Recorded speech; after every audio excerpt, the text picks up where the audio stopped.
Muy buenas noches, Iglesia Bíblica Bautista de Alto Hospicio. Estamos gozosos una vez más de estar en la casa del Señor, avanzando en esta serie a través de la Biblia.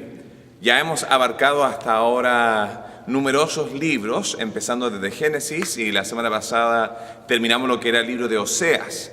Voy a hacer un pequeño resumen para encapsular lo que hemos hecho hasta ahora, antes de proceder con el resto de la serie o el estudio del día de hoy. Entonces, todo comienza con los libros de la ley de Moisés. Tenemos los 5 libros desde Génesis hasta Deuteronomio.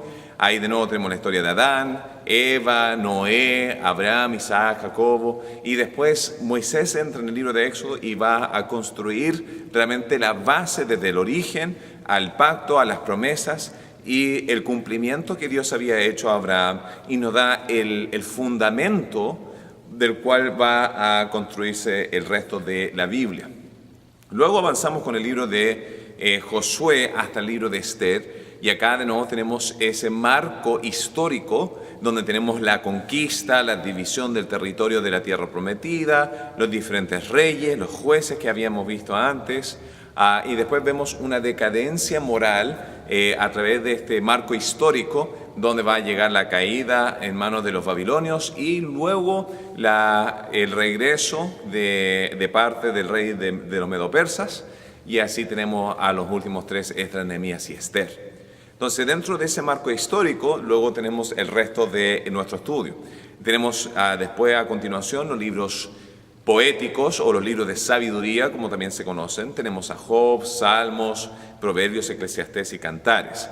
Y estos fueron escritos dentro de ese marco de la vida del rey David y el rey Salomón, y nos va a dar una gran totalidad de aquellos escritos. Luego entramos en los profetas mayores, y habíamos hablado de Isaías, Jeremías y Ezequiel, también con el libro de Lamentaciones y Daniel, y cómo ellos entran en este marco histórico. Ahora, un par de semanas atrás empezamos con lo que era el segmento de los profetas menores. Y habíamos hablado que íbamos a dividir este estudio en 4 áreas, ¿ya? Los profetas que iban a ir a Judá antes de la deportación, los profetas que van a ir hacia Israel antes de su caída bajo el régimen de Asiria. Luego, los profetas menores que van a estar dirigiendo su atención a las naciones, especialmente a los de Edom, o a Edom y a Nínive. Y luego lo que son post-exilio, los cuales son los últimos 3 libros de los profetas menores, Ageo, Zacarías y Malaquías. Entonces, dentro de ese marco de los profetas menores, vamos a estar terminando lo que es el Antiguo Testamento, una vez que lleguemos a desarrollar esos diferentes libros. Y después vamos a abrir el paso hacia el Nuevo Testamento. Entonces, en este momento, la semana pasada empezamos con lo que eran los libros o los profetas hacia la nación de Israel, y habían 2, Oseas y luego Amós. Y estos 2 van a ser contemporáneos. Oseas va a estar en el norte, y Amós, interesantemente, va a ser un pastor y un boyero, una persona que trabaja en una granja recogiendo diferentes frutas, y va a sentir el peso sobre él de ir hacia el norte a confrontar el error doctrinal, teológico y práctico de la nación de Israel, ¿ya? Entonces, este es el segundo de 2 profetas que van a estar profetizando en el norte. Ahora, interesante, Amós no era un profeta en esencia.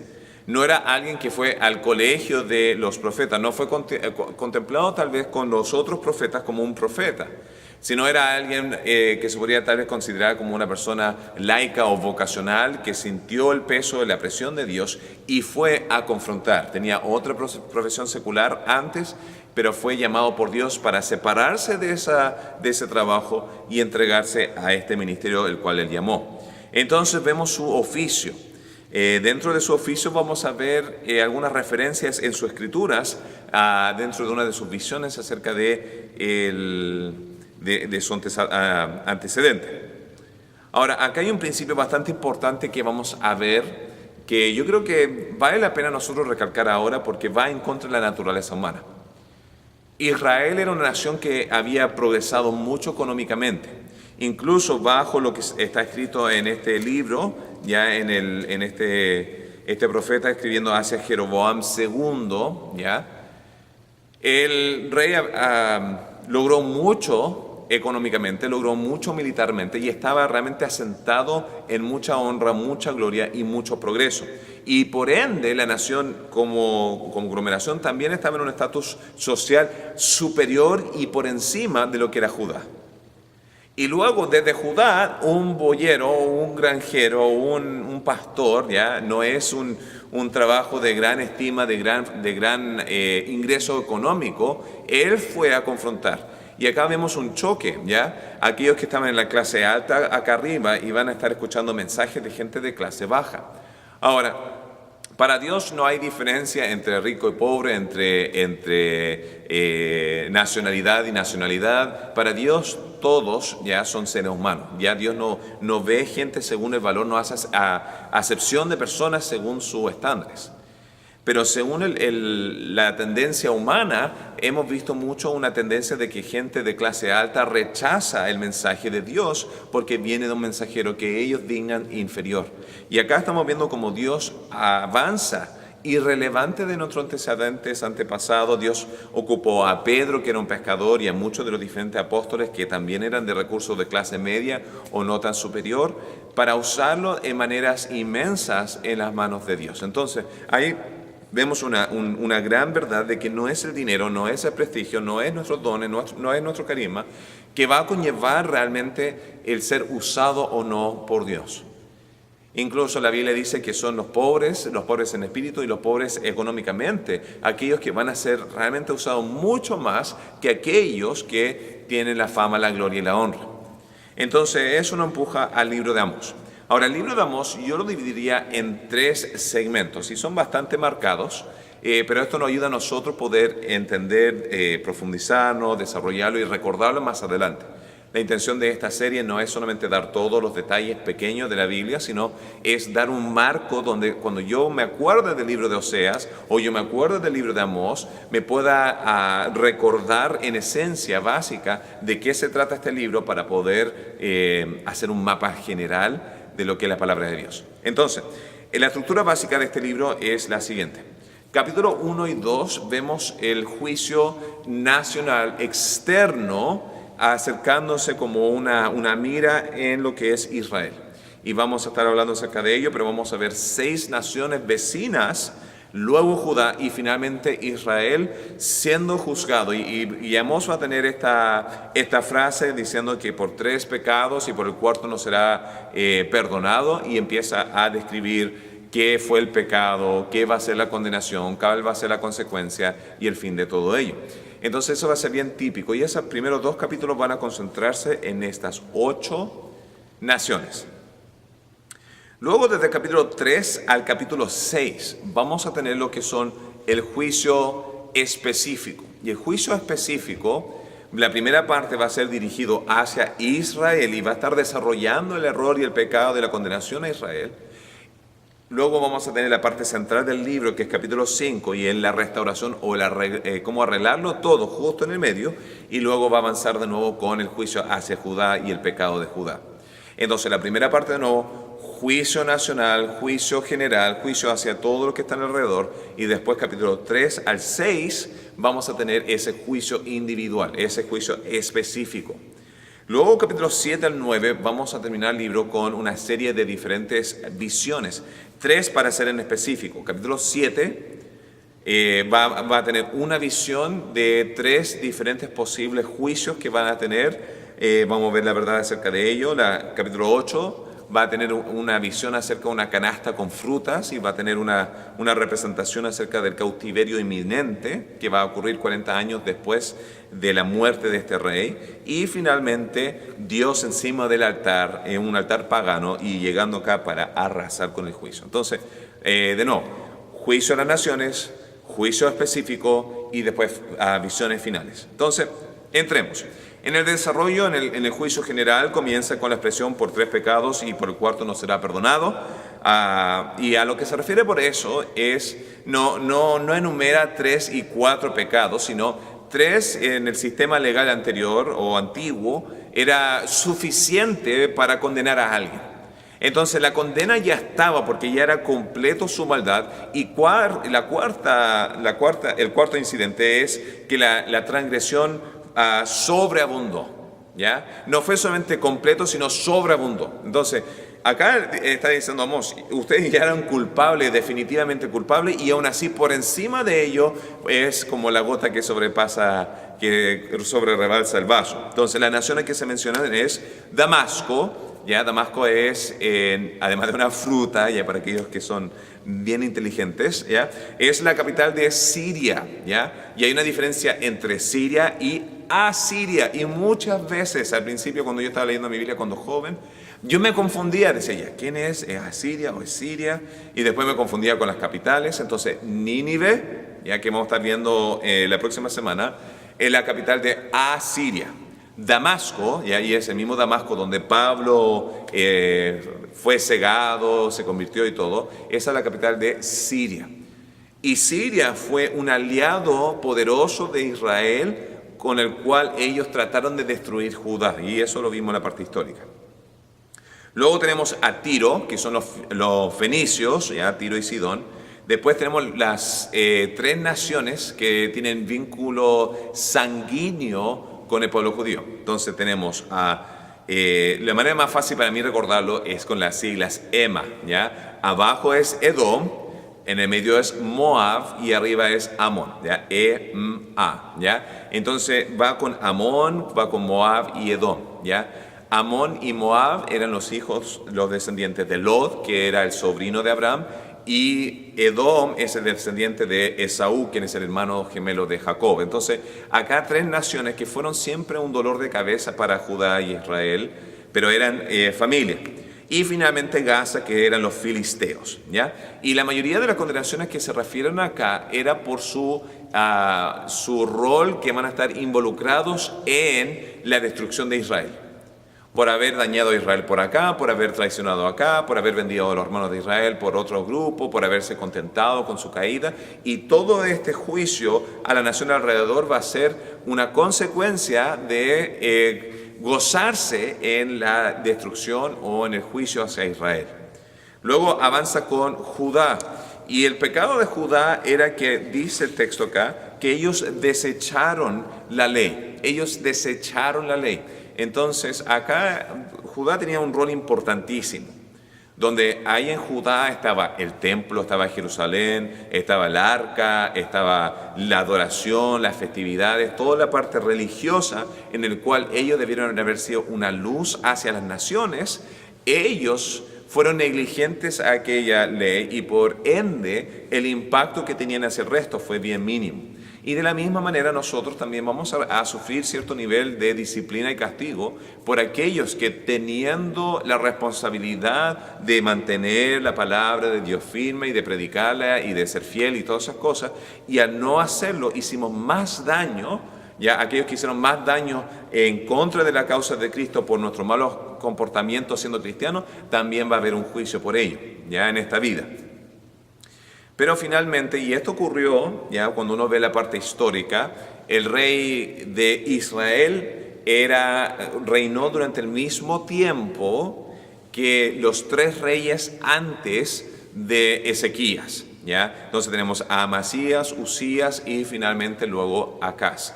Y esta fue una degradación realmente espiritual. Fue un momento de yendo de mal en peor, más oscuro, y después a través de Ezequías va a haber un gran avivamiento, y ahí es cuando escribe el libro de Isaías, ¿ya?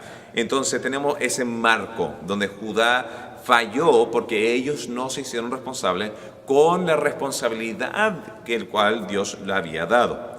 Luego avanzamos con el libro, o sea, con el juicio final a Israel, ¿ya? Su acusación fue la siguiente: fue una depravación moral, lo cual conllevó a una apatía ética espiritual. Entonces acá dicen que vendieron al pobre por un par de zapatos. Al pobre dentro de su propia nación eran sus hermanos, sus familiares, aquellos que eran de la misma sociedad, de la cultura. Hubo una apatía, un egoísmo, ¿ya? Donde conllevó a un daño inmenso, donde ya empecé a ser negligente con respecto al progreso nacional. Ahora, yo creo, ya entrando un poquito en lo que es política, lo cual nunca hago, yo creo que ambos grupos ideológicos, o sea, izquierda o derecha, cuando uno se sienta a analizarlo, tienen algunas cosas que en teoría son respetables, son tal vez dignas, en la parte práctica no funcionan muchas veces, pero una de las falencias que yo veo, y entonces tenemos el colegio ideológico, que el gobierno debería ser grande y que deberíamos promover a todos por igual, y ese socialismo muchas veces conlleva a un comunismo, ¿ya? Y hay muchos errores dentro del sistema comunismo donde promueve flojera, desigualdad, abuso, y en vez de todos progresar, todos bajan, ¿ya? Esa es una tendencia política. La otra tendencia política, lo que es capitalismo, tiene el problema de raíz, de corazón, donde hay una apatía y hay una singularidad, donde a mí no me importa si el resto progresa o no, yo voy a seguir adelante, yo voy a adelantarme a expensas del resto. Entonces, de nuevo, son dos escuelas diferentes, ideológicos, políticos. No voy a representar cuál es mi postura política, obviamente, porque no corresponde. Pero ambos grupos tienen problemas, ¿ya?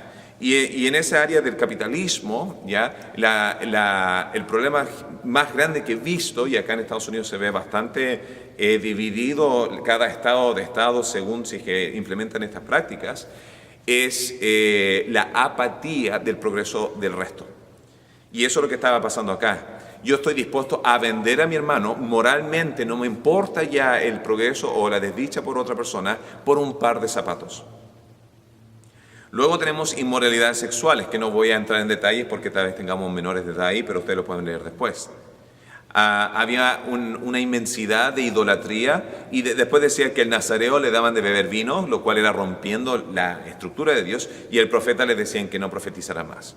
Entonces esa es la primera conglomeración, ese es el primer segmento de análisis que Amós viene a atacar a cada una de estas naciones, pero su enfoque principal es ya, todos van a tener el juicio, llegó el tiempo del día de Jehová, pero acá específicamente Israel, este es tu error. Luego avanzamos con el segundo segmento, capítulos 3 al 6, ¿ya? Entonces la primera parte va a ser dirigido hacia Israel, capítulo 3 al 4.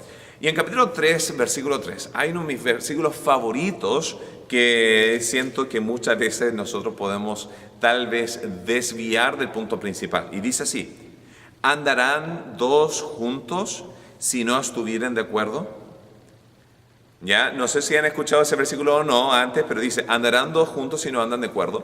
Y muchas veces tomamos ese versículo y lo aplicamos en diferentes áreas. Por ejemplo, ¿pueden dos iglesias que tienen diferente doctrina, teología y práctica juntarse y hacer un conjunto de oración? La respuesta es no. ¿Por qué? Porque aunque tengamos algunos vínculos en común, como el amar a Jesús, amar a Dios, nuestra interpretación de los textos, cuando es tan variado, puede traer una diferencia tan grande que es mayor el daño que se hace al juntarse que lo que se logra. No estoy diciendo que otros grupos no van a llegar al cielo. La salvación no es por una iglesia, sino la salvación es por Cristo y solamente Cristo.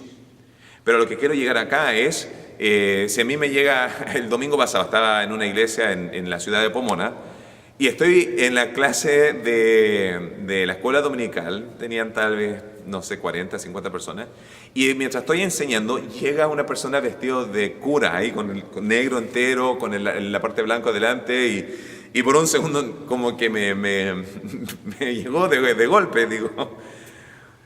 Y lo que había pasado era una persona de un grupo llamado la Iglesia de Dios, que está tratando de conformar al sistema de los católicos con todo el movimiento ecuménico y dentro de toda esta... Y el pastor fue para afuera y habló con él y dijo, no estamos interesados, nosotros somos firmes en nuestras creencias, en nuestra doctrina, ¿ya? Entonces, ¿pueden andar dos juntos si no están de acuerdo? La respuesta es no.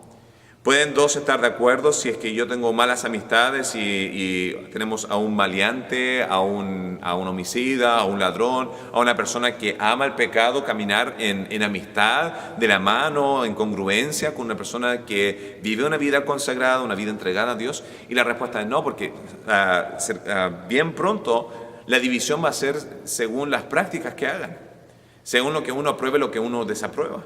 Entonces, tarde o temprano, siempre hay una división entre las cosas del mundo y las cosas de Dios. Y no es que nosotros estemos segregando al mundo, sino lo contrario, nosotros queremos tratar de tomar al mundo y atraerlos a nuestra persuasión para acercarse a Dios.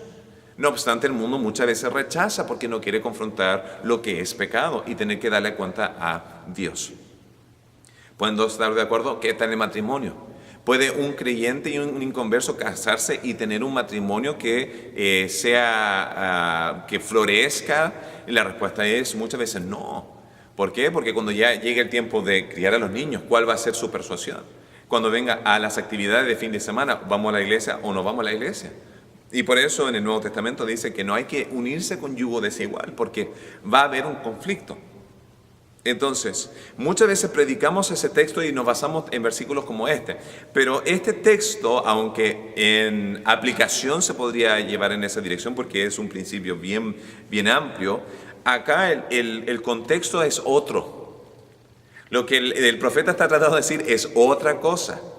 Y lo que está tratando de decir es lo siguiente, dice, justo después, en versículo 4 en adelante, habla acerca, ¿puede un león rugir si no hay una presa? Entonces hay dos elementos, está el león y la presa. Después dice, puede haber una ave que caiga en la red si no hay un cazador. La trompeta al tocarse no va a alborotar a la gente. Y todas las cosas que estas ilustraciones reflejan en conjunto es, número uno, va a llegar una calamidad. Y la calamidad que viene es porque hay una fuente que trae aquella calamidad, y acá en versículo 6 hay un texto que se puede fácilmente malinterpretar si es que uno no entiende la intención del pasaje, pero habla acerca de la fuente de aquella calamidad y la víctima de aquella calamidad. Mira, vean conmigo en versículo 6, dice, se tocará la trompeta en la ciudad y no se alborotará el pueblo. Habrá algún mal en la ciudad, y este mal no es un mal moral, no es un pecado, no es algo que es negativo según pureza o impureza, sagrado o no consagrado. No está diciendo que esto viene de parte de Dios, sino esa palabra mal está hablando de calamidad. ¿Habrá alguna calamidad en la ciudad del cual Jehová no haya hecho o produjo?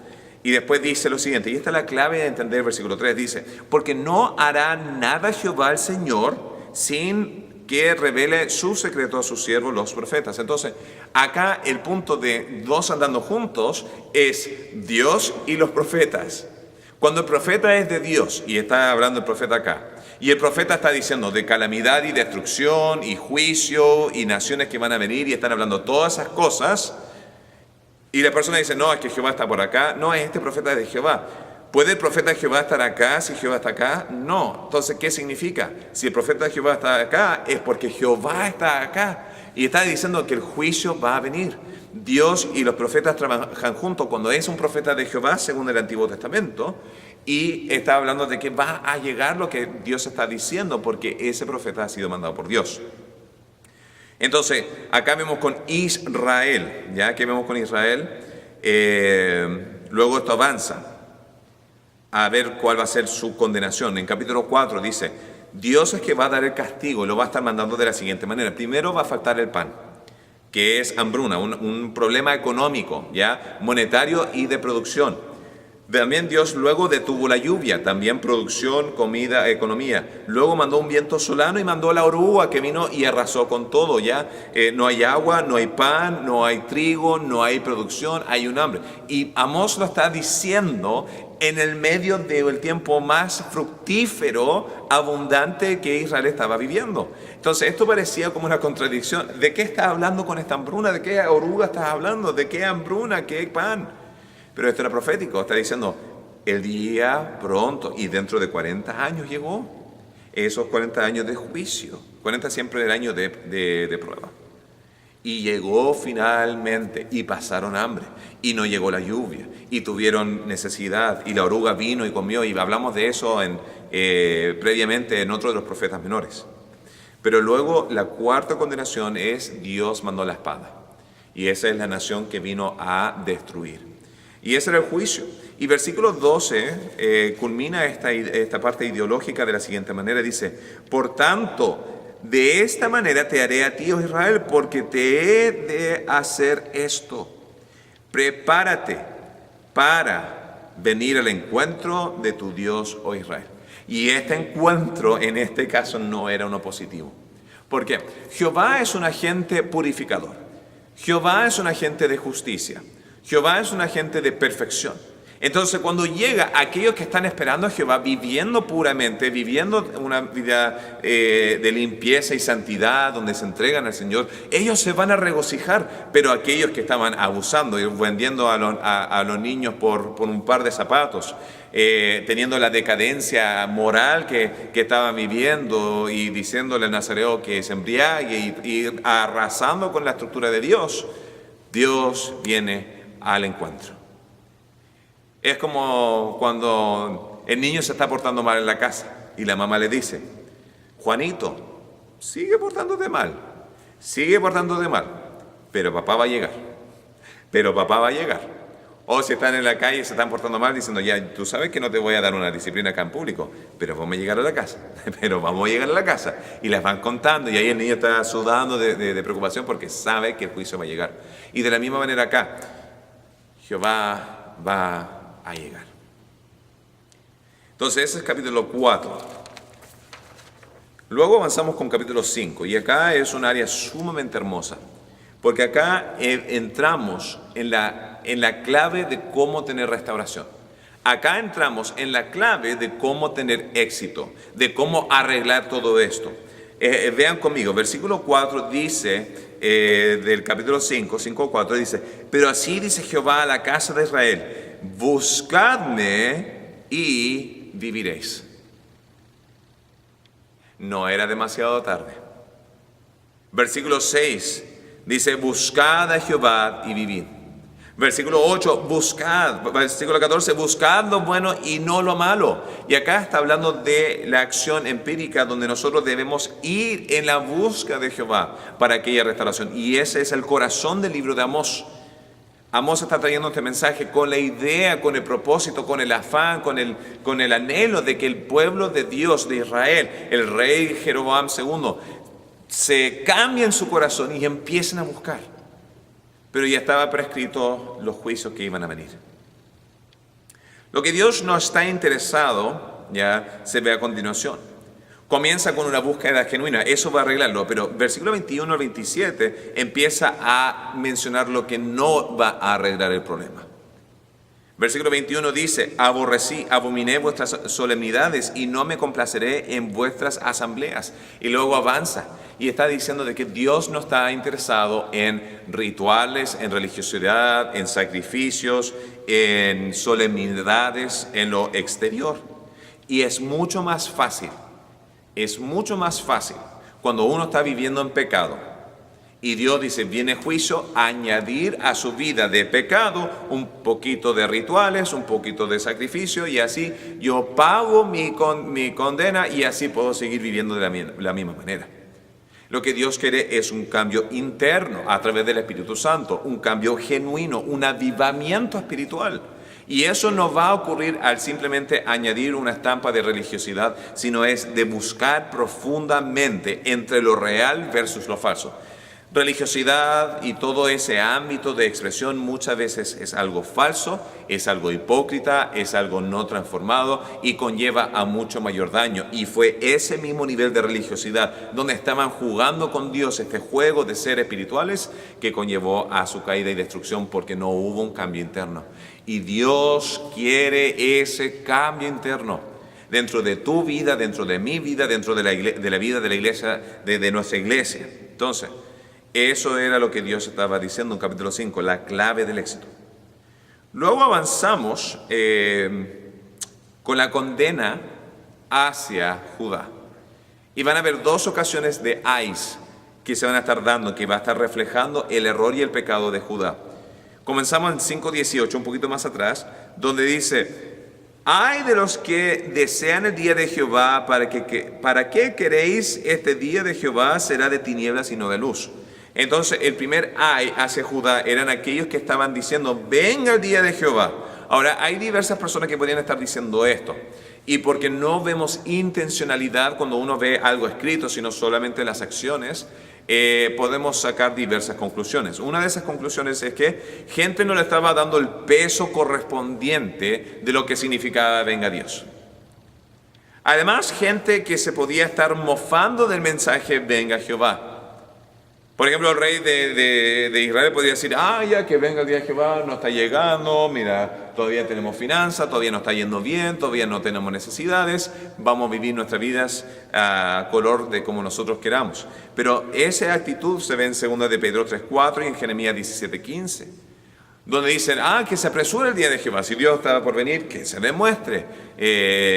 Voy a leer el texto, vamos a ir a 2 de Pedro 3, 3:4 dice así.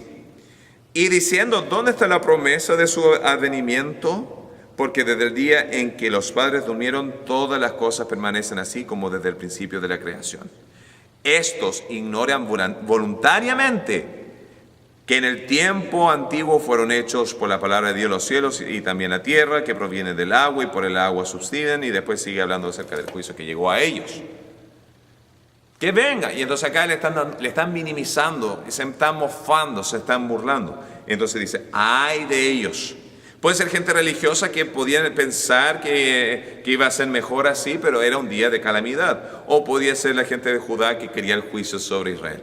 Dios destrúyelo a ellos porque son pecadores. Y la realidad es que esa oración, Dios está diciendo, no oren por eso, oren por su transformación. El segundo ay que vemos, luego saltamos a capítulo 6, versículo 1. Ay de los de los reposados en Sión y de los confiados en el monte de Samaria. Los notables y principales entre las naciones a los cuales acude la casa de Israel. Y ahí avanza hablando acerca de Judá de nuevo. Pero dicen en versículo 6, ya del mismo capítulo, beben vinos en tazones y se ungen con los ungüentos más preciosos, y no se afligen por el quebrantamiento de José. Entonces Judá ahí estaba disfrutando de que todo para ellos estaba bien, ellos estaban mal y estaban esperando el juicio, y a Dios arrasa con ellos. Dios quiere la transformación del hombre, no su destrucción, y aquí va a venir juicio sobre Judá porque ellos llegaron a ser apáticos espiritualmente. Y lamentablemente muchos cristianos el día de hoy han llegado a ese mismo nivel de apatía, donde dicen, ya yo estoy bien, yo me estoy yendo al cielo, yo no tengo necesidad, ellos son pecadores, a ellos le van a caer la condenación, que se pudran, que se pierdan, a mí no me importa. Incluso algunos que podrían tener tal vez una persuasión más protestante o un poquito más reformado, podrían decir, nosotros somos electos, ellos no, ¿para qué me voy a molestar? Entonces caemos en esa trampa de apatía espiritual, y esa fue la condenación a Judá, y Judá iba a tener repercusiones sobre ello. Segmento final, capítulos 7 al 9, tenemos las visiones de Amós. Entonces, la primera parte es la condenación general, la condenación en específico recién, y ahora estas visiones. Capítulo 7 tenemos 3 visiones dentro de una visión, donde Dios le empieza a demostrar a Amós la manera en que iba a ser destruido Israel. Primero dice, voy a mandar una langosta, las langostas, y van a arrasar con todo. Después dice, no voy a hacer eso. Voy a mandar un fuego para consumir, después se arrepiente de ello también. Y finalmente dice, voy a llevar una plomada de albañil. Y lo que hace diferencia entre estas dos áreas es que la langosta y el fuego va a consumir todo. Irrelevante de justicia o no justicia, va a tratar todos por igual. Al venir con la plomada del albañil, que era una medida para poder ver si algo estaba nivelado o no, este juicio viene con la intención de corregir lo chueco y poder restaurar algo mejor. Entonces es un juicio con esperanza, donde van a estar corrigiendo aquellas áreas débiles. Y en nuestras vidas también Dios obra como Padre sobre nosotros, trayendo disciplina y castigo, para que nosotros podamos corregir aquellas áreas de nuestra vida que se han enchuecado. La segunda visión en capítulo 8 vemos la canastilla de verano. Ya esto es después del reinado de Jeroboam II. 40 años van a venir y van a llevar cautivos a Asiria. Amós, cuyo nombre significa o está vinculado con la palabra llevando una carga, está representando esta imagen de que Dios va a llevar la carga de Israel. Siendo boyero, él sabe que llega el verano, se recogen los frutos, llega el verano del juicio y se van a llevar los frutos de Dios, que era la nación de Israel. Y esta visión estaba hablando de la deportación inminente del futuro o del fruto de Israel. La última parte, en capítulo 9, vemos Dios en el altar pagano encima, trayendo un juicio. Dice, Y esta es una parte que realmente nos daría algo de preocupación, porque habla acerca de la severidad del juicio y la pureza y la ira de Dios.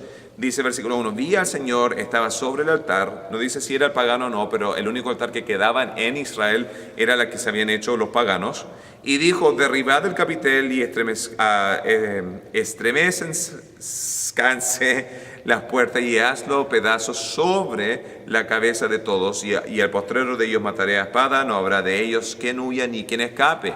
Ya eso es alarmante, versículo 2, aunque cavasen hasta el Seol, en la tumba hasta abajo, de allá los tomaré mi mano, y aunque subieran hasta el cielo, de allá los haré descender. ¿Ya? Y sigue diciendo, si se esconden en las montañas, ahí Dios, el juicio de Dios va a llegar sí o sí. De la misma manera en el Nuevo Testamento, cada persona que muere va a tener un juicio. Nadie va a pasar por alto, nadie va a estar en un limbo, nadie va a ser un fantasma rondando por las calles, sino muere uno y llega al juicio. A cada uno, nadie se escapa.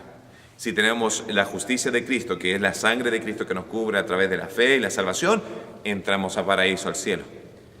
Si nosotros rechazamos aquella salvación, vivimos en nuestra inmundicia, no hemos sido salvos, vamos a sufrir condenación y una gran pérdida. Entonces nadie va a escapar a aquel juicio. Pero el libro termina de la siguiente manera. Desde el versículo 11 hasta el versículo 15, luego empieza a hablar de la restauración final. De que aunque venga todo este juicio a Israel y a Judá, Dios no ha olvidado su promesa y Dios jamás va a olvidar su promesa y los estándares que Él ha establecido, los linderos que Él ha establecido para que nosotros podamos confiar en lo que Él iba a hacer. Dios prometió a Abraham, Dios prometió a David, Dios prometió a Isaac, Dios prometió a muchas personas una gran obra. Y Dios va a ser fiel y firme siempre a aquellas promesas. Y eso nos da a nosotros confianza. Entonces en versículo 11 habla acerca de que Dios va a renovar el tabernáculo, la carpa o la casa de David, hablando del reino del Mesías. Y en versículo 13 en adelante, el regreso de los cautivos, ¿ya? Y aunque eso ocurrió físicamente, queda el regreso de los cautivos, ya, de vuelta a la tierra que Dios había prometido. Y de eso se trata el libro de Amós. Espero que estas alertas, estas advertencias, nos sirvan de nosotros a lección, no a vivir una vida de temor, sino de entender de que Dios es siempre firme a su palabra. Y Amós, aunque no era alguien preparado o dotado o alguien majestuoso en la manera de escribir o logró grandes proezas, fue una persona que al decirle Dios sí, úsame a mí, Dios usó a aquella persona para aquella obra. Y de la misma manera nosotros, tal vez nos sentimos incompetentes o nos sentimos tímidos o sentimos que no somos aptos para hacer la obra de Dios, pero Dios no está buscando aptitud, sino está buscando disposición. Hay muchas limitaciones y cosas que yo podría mirar de mí mismo, lo cual me podrían descalificar en mi propia imagen de lo que yo sentiría que Dios podría ocuparme o no. Pero Dios no nos estaba preguntando a nosotros si nos creemos dignos o no. Dios está invitando y Dios hará la obra. Sé fiel a Dios. Sé entregado a lo que Dios quiere hacer, porque Dios, cuando tú dices que sí, obrará de una manera armoniosa. ¿Ya? Vamos a ver Jonás la próxima semana. Eso no fue armonioso para Jonás, pero Dios logró su meta de un modo u otro. Seamos fieles instrumentos en las manos de Dios. Que el Señor le bendiga.